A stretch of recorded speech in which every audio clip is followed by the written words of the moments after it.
channel, Kukutabi Sugu. So first thing I want to say to you guys is Happy New Year. I haven't been posting for a long time because of online school. I have to do so much school online. But now because of the big lockdown in Ontario and I have so much time, I can make videos for you guys today. So let's get on with the video. And thank you for the 70 subscribers. We made it up to 70 subscribers. Good job. Thank you for all the support. But today we're going to be making cake pops. And I'm going to be making cake pops today is because it's my birthday. Yes, today's my birthday. So I'm going to be showing you guys my favorite easy recipe cake pops. So for this recipe, you'll need a cake. I made mine into muffins, so it's easier.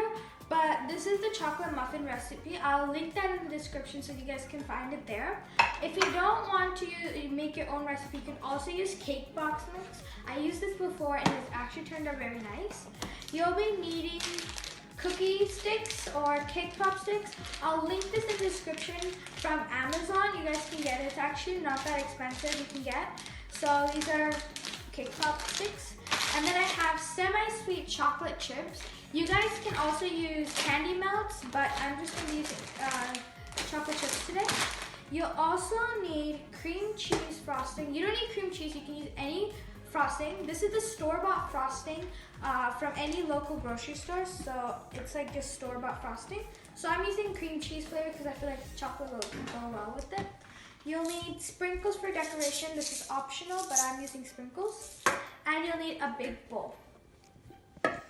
Okay guys, so I've just washed my hands. So now what we're gonna do is we're gonna mush all the cake into the big bowl and then add 2 tablespoons of the frosting. So here I'm gonna take the muffin, I'm gonna take the paper off of it.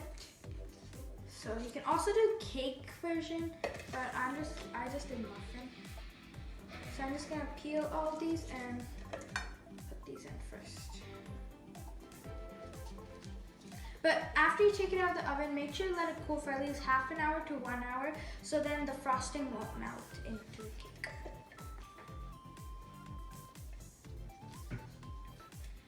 So now after this, we're just gonna mush it with our hands.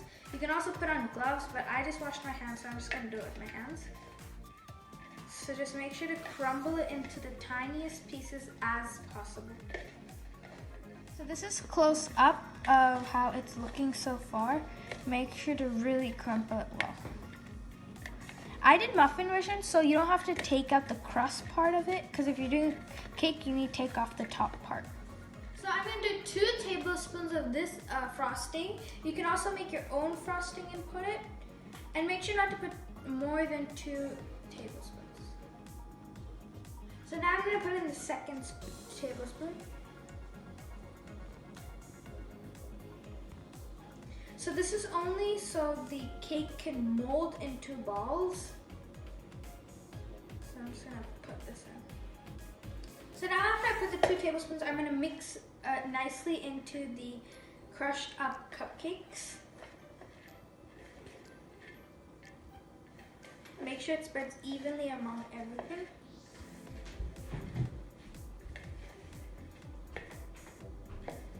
So guys, this is how it should be. So if you're gonna hold it, it needs to stay.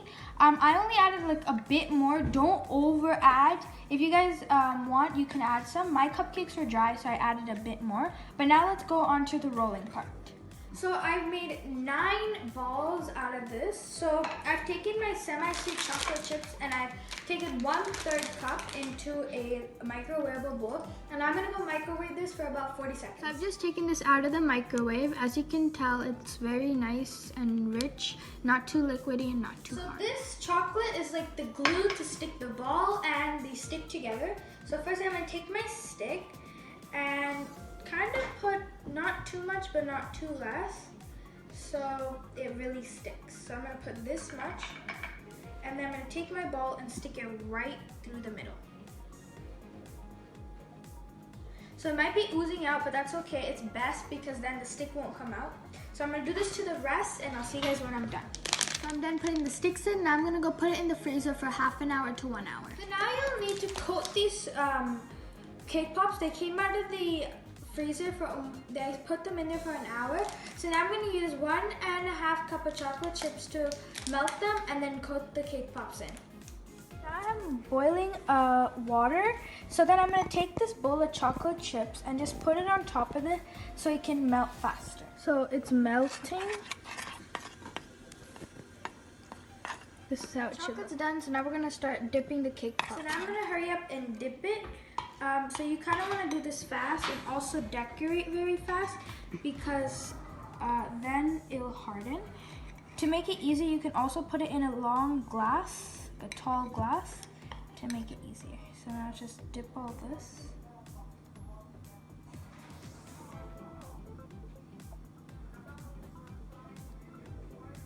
So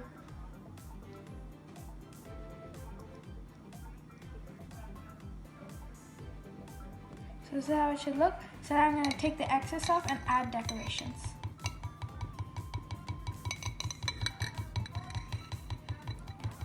Right as the excess goes off, we're going to take some sprinkles and just sprinkle. And I'm going to add the sprinkles before it dries.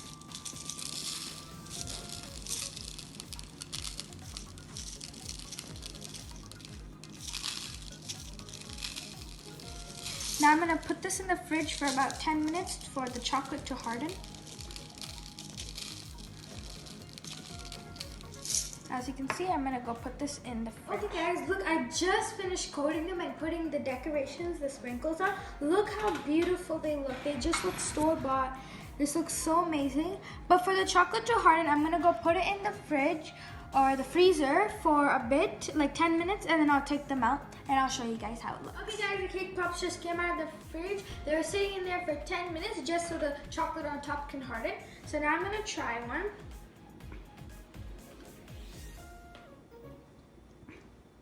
That's delicious.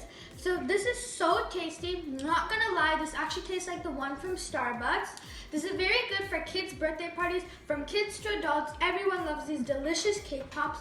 Very easy, just in 5 simple steps. Make sure to try this recipe out at home if you like it. Make sure to like this video, share this video, and subscribe to my channel. Bye!